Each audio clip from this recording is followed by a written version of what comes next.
Now, on 105.9 FM and streaming worldwide on the WMAL app. O'Connor and Company. It is 7:07. Good morning. It's O'Connor and Company here, 2 hours in. We've got 2 more hours to go. It's me and Bethany Mandel. By the way, I just want to take a quick moment. I got a lovely email from a listener who lives in the Midwest. You know, Bethany, every show is a national show these days. We have listeners all across the country. And I got a wonderful email from a listener who was wondering about Julie Gunlock. And I try to mention her every day on the days that she would normally be here, Monday, Tuesday, and Wednesday, but sometimes I do forget. Julie is recovering well. She's still got a lot of recovery ahead of her, but she misses all of you. She misses me even a little bit. I miss her desperately because Bethany is very mean to me. And don't even get me started on that Cassie Smedley. She's a tyrant. Julie is hanging in there. She it still has a bit of a recovery ahead of her until she's ready for her for game time here. But that's the plan. She'll be back. If you want more information, go to givesendgo.com/Julie Gunlock. You can become a prayer warrior for her, and you'll be getting regular updates as well if you sign up as a prayer warrior, or even if you can throw a little bit of money there for her husband and 3 teenage children who are all going through a lot right now with all of the stress of mom not being well. But she's getting there. She's getting there. That's it. That's it about our dear friend Julie Gunlock. Love her to death. Bethany Mandel, are you ready for the State of the Union tonight?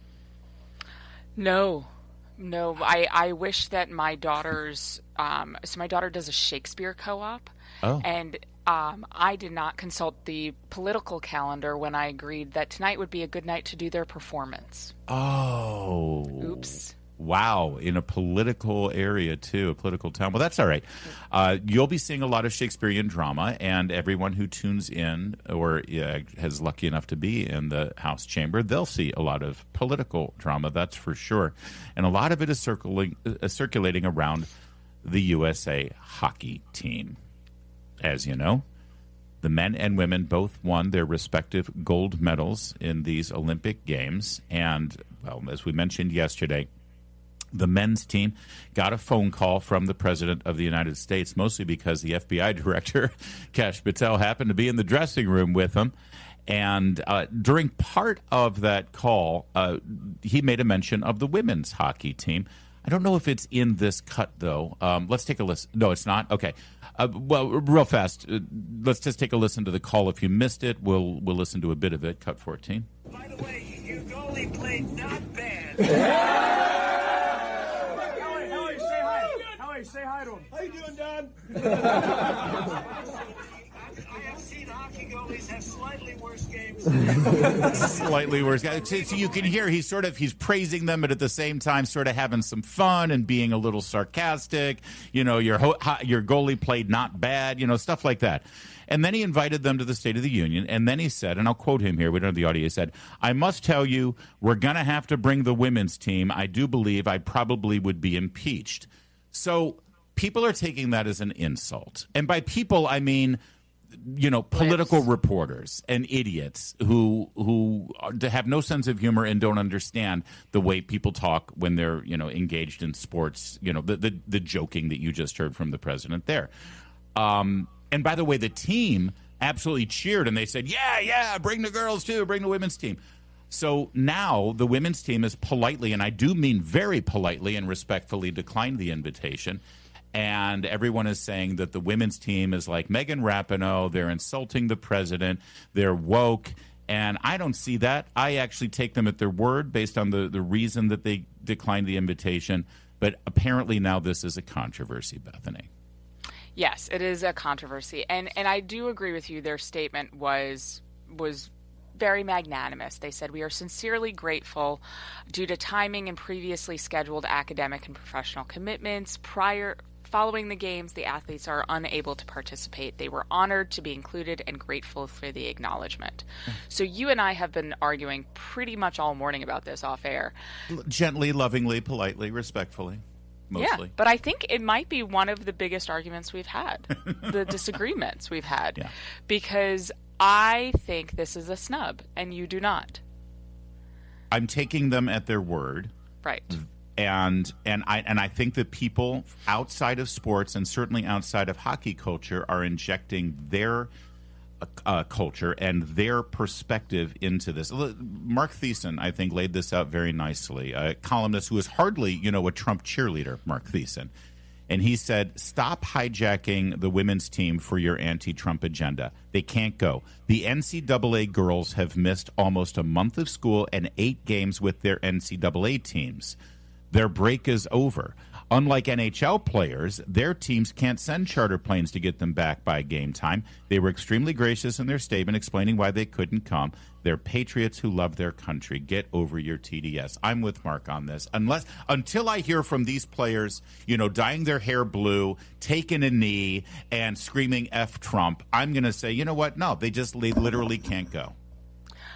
I think that if the White House extends an invitation to you and you just won the gold medal, you go. And I don't think it means that they're not patriots. I just think they don't want to have the same jovial experience that the men had. I think that they're not as bellicose. That's an SAT word for you, bellicose. I think that's a fun word. Could be. About hanging out with President Trump. Yeah. Maybe. Because do you think they're insulted by do you think it's because a lot of people are saying it's because he made that joke on the phone call with the men's team? And by the way, a lot of people are criticizing the men for laughing at it. That is the most fake controversies of all fake controversies. Oh, good. Okay. So we do agree on that. Oh, 100%. I mean, are they maybe pretending to be offended? Perhaps. I think that's entirely possible. I would not put it past women to make a mountain out of a molehill. But this is up there with the koi fish. Remember the koi fish controversy? Yes, dumping the fish in the koi pond in Japan. Yeah. Yes, yeah. This is koi pond level controversy, because if you listen to the audio or just have a basic sense of how humans talk to each other, you understand that it was a joke. It's a joke. Sometimes people make jokes. And women, especially liberal women, and I'm not calling the U.S. hockey team liberal women. I'm not insulting them. I'm just saying I am looking at the Instagram comments of the Hughes brothers, for example, and it's, I can't believe you would laugh. I'm so offended. What would your mother think? Yeah. And I think the Hughes mom probably has a sense of humor with her sons.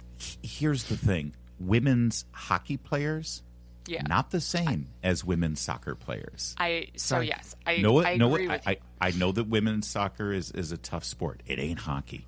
And not only do the women who play on the USA women's hockey team are pretty tough and aren't easily offended, and they're not blushing flowers, and they don't wear their politics on their sleeve. Not only do they play hockey, but guess what? They've lived their entire lives in hockey rinks with men hockey players. So they know the culture. They understand who these boys are, who these men are, and they are not offended by that. I promise you. This is about humor. This is about jokes.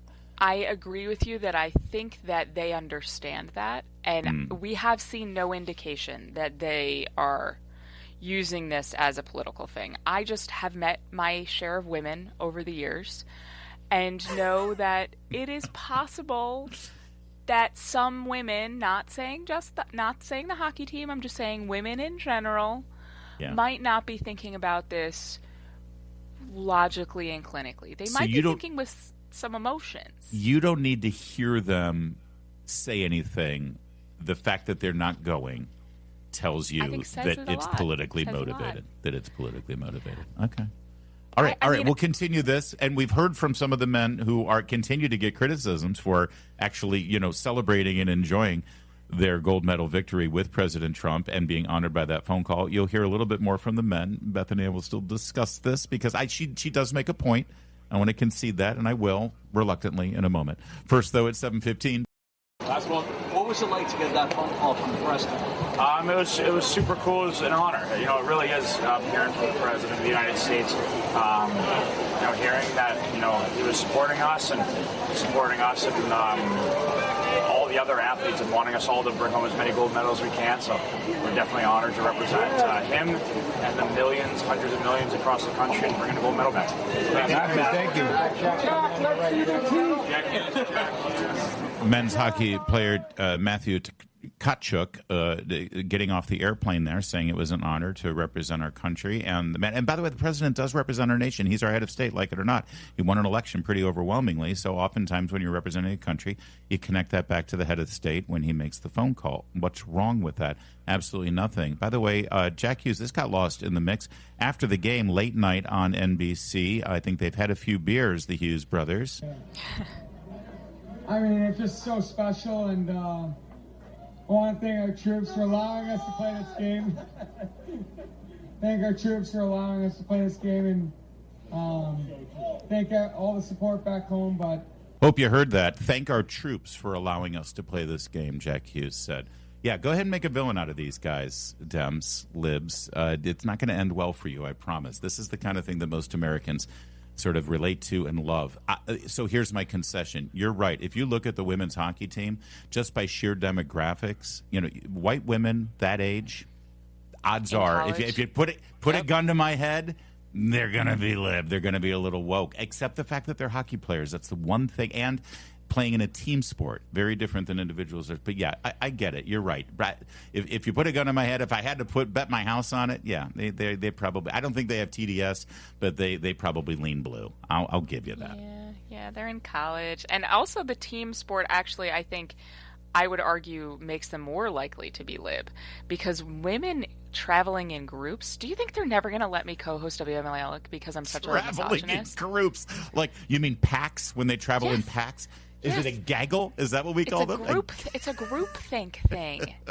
And I think I'm going to be banned from WMAL. This is probably not at my all. last Not show. at all. No, that's why you're here, for you to say it instead of me. So please. I'm the misogynist of the show. I was joking about that during the commercial, and you were like, and just to be clear, the misogynist of this segment is you, Bethany. I'm like, yes, it is. That's right. You say it so I don't have to. Thank you for but you were arguing. No, it's not even like you don't have to. The secret sauce of our show. No, I'm being completely sincere. I want to think the best of these young ladies. I want to think that they have academic commitments. They have, and by the way, they want to play for their college teams, which are about to go into the playoffs right now for the Frozen Four, and so and the men don't have that constraint. Yeah, the women have to wash their hair that night. They're really busy. Hey, they've got these long, beautiful, lush locks. When I was a bachelor, there were a lot of women who gave me that excuse. They're going to put in a conditioner mask. It takes time. Right. They're going to put in the under eye things because the puffiness from the flight. They have things to do, Larry. I'm sorry. I think what we're experiencing here is people injecting their own political perspectives into this narrative. Where it doesn't need to have a political storyline. That's what I think. Everything is political. It doesn't need to be. It really doesn't. I agree with you. You're probably right. All right, so the men are coming, or at least a good chunk of the men are coming to the State of the Union tonight.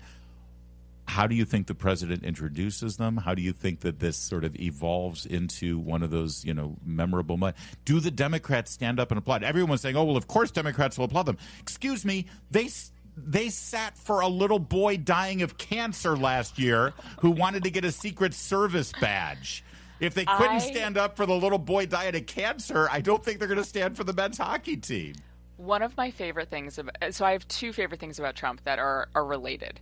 One of them is the man knows how to put on a show.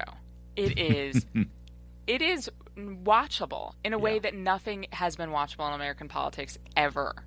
Number two, and it's closely linked, is that he's such a troll that he does this. He does things that you can tell they're like rendering their garments. They're like ripping their shirt sleeves. They're like, what do I do? Like with the boy with cancer. Yes. And he's like, are you going to do it? Are you going to do it? You can't not stand. You can't not stand. Right. You have to stand. You have to stand. Come on, baby. You're so right. It's going to be amazing because you're going to see the anguish on the faces of Democrats who are like, what do I do? I can't not stand. You know what he's going to do? After every proposal that he puts out where Democrats either boo or just stay, he's then going to take that moment to turn and introduce another member of the team. It'll be one at a time. Yes. After each proposal that they don't stand for, he'll turn and say, and now the starting forward. And he does not give a fig anymore. He's like, you know what? He's going to point at them, I think, and be like, hey guys, Yeah. you see this one? You see this one? And he's going to look at them and just taunt them. And this is best Trump is when he is in these moments. All right. Let's just sum this up, though. I think the best of the U.S. women's hockey team. Bethany thinks the worst of them. And I think they did a great job. You just think they can't resist the politics. I can't. I think that they don't want to be seen, perhaps even just a little bit, cheering on or supporting or in any way, being friendly to the president. You're starting to persuade me because the missing element here is a lot of them are going back to campus. Mm-hmm. Yeah. Mm-hmm. What's it going to be like to be on campus? I can't believe I just convinced you on air. This is my only partially. I think I'm never going to co-host again just because I want to live this moment. I'm going to ride it into the sunset. Yeah. It's 7:24. Now on 105.9 FM and streaming worldwide on the WMAL app. O'Connor and Company. 7:37 O'Connor and Company this Tuesday, State of the Union Day in your nation's capital. Thanks for tuning in. If you missed any part of the program up until now, please subscribe to our podcast, and you will have it conveniently delivered to your device, as the kids like to say. Coming up at 8:05, Dr. Matthew Spalding of Hillsdale will have our continuing conversation about America in its 250th, her 250th. We like to call America her. At 8:35, Susan Crabtree, Real Clear Politics, who's just been told to F off by Gavin Newsom's comms director. So that's a badge of honor. Larry O'Connor with Bethany Mandel. Good morning, Bethany. I love how you did that to try to, making America a she, to try to make up for the misogyny in the last segment. That was really well done. Yeah, to be clear, you were the misogynist in the last segment. You're making that clear for Katie Gorka. Yes, I am. She is the chairwoman of the Republican Party in Fairfax, and I don't want to mess up her chances of being reelected as that election's going on this week. Hey, Katie, good morning, Chairwoman Gorka. This is one of those things where you have to register and be a delegate, and then the delegates vote, and it's one of those party things, right? Yeah, that's right. It's happening on Saturday, and it's going to be a really fun day. Yeah, I bet it would. And you want the gig again. You can't get enough of this. I do. I mean, in some ways, it's a really tough job, no doubt about it, being chair of the Fairfax Party and being chair of the Republican Party in Fairfax County. But I am just so determined to not walk away from this fight. I really think we can turn this around. Especially with this redistricting proposal by the Democrats, to eradicate all but one Republican congressional seats. A lot of Virginians are unhappy, and we're seeing that even Democrats aren't happy with that. So I really think we have a shot to turn this around. So that was actually the first question I was going to ask you was, your feeling on the ground. We did a previous segment where we saw that there's an 8% sort of bump for the anti-redistricting stance on the ballot. Is that on the ground? Is that something that you're hearing from folks, that even Democrats are like, ooh, this is a step too far? Well, I mean, look, I'm not out there doing man-on-the-street interviews, but I did see a poll. I know there was a poll that came out February 23rd from Roanoke College, and it said 62% of respondents support the current method. So meaning and that 52% would keep the current process. But yes, I mean, I'm hearing it from, various leaders, because obviously, honestly, people across Virginia are mobilized around this issue, and they are saying there's a lot of anger just across the board, and it strikes people as unfair. Mm-hmm. That's the main thing. They see it as a power grab.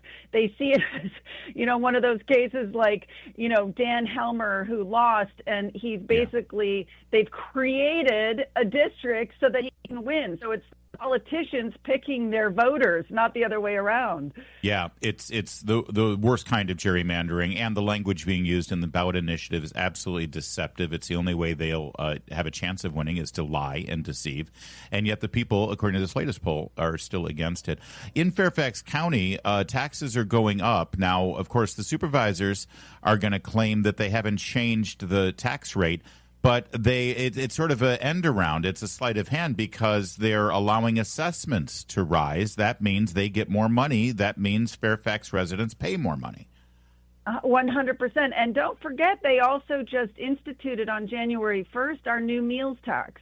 So right. we got the 4%. So it's like not just the assessments, but it's also the meals tax. And they are pushing hard for the casino because they want that tax revenue. So, I mean, and as Pat Harity, our lone Republican supervisor, constantly points out, our Board of Supervisors refuses to allow an audit. They will not allow an audit. So what are they spending the money on?